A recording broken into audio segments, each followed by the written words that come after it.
Hi, this is Bilal from Speckle.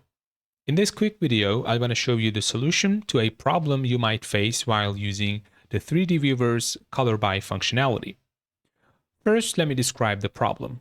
I have this other visual, tree map visual, where I have the sum of areas by room name, right?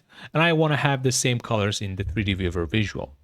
So I selected the 3D Viewer and simply dragged the name input into the color by because, I colored my elements by their names in this other visual. But if I were to select instruction elements, the colors, they do not match with the other visual, right? The lobby is also different. Everything is different. And the reason for that is because the colors in this other visual are sorted by the sum of room area. But in our 3D Viewer visual, by default, whatever we give in the color by input will be the sorting option, right? So we need to change the sorting of our colors to sum of area, similar to the other visual.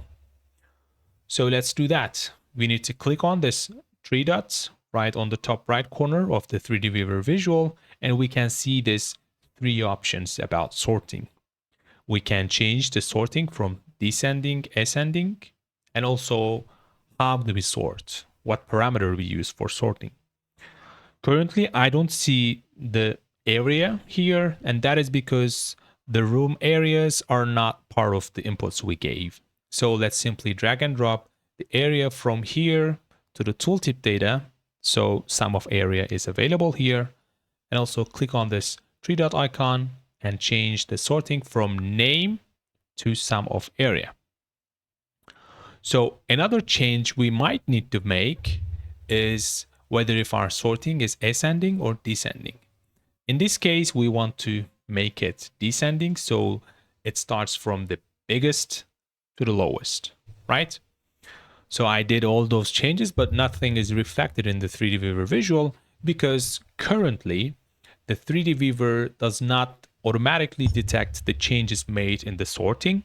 So we need to force it to recalculate everything from scratch. And you can do so by simply using Ctrl X and Ctrl V. Let's do it. Ctrl X and Ctrl V. So this will restart the 3D Viewer and it will recalculate everything, including the colors. And here it is. So if I check the colors now, instruction, it has the same color as my other visual. Lobby, it also has the same color. Corridor has the same color, so on and so forth. So if you are experiencing this issue, make sure that you are using the correct parameter for the sorting, and also check your sorting, whether if it's descending or ascending. All right. So if you face any issues while following this tutorial, let me know in the comment section below, or even better at speckle.community, our forum. Thanks for watching, and I'll see you in the next one. Bye bye.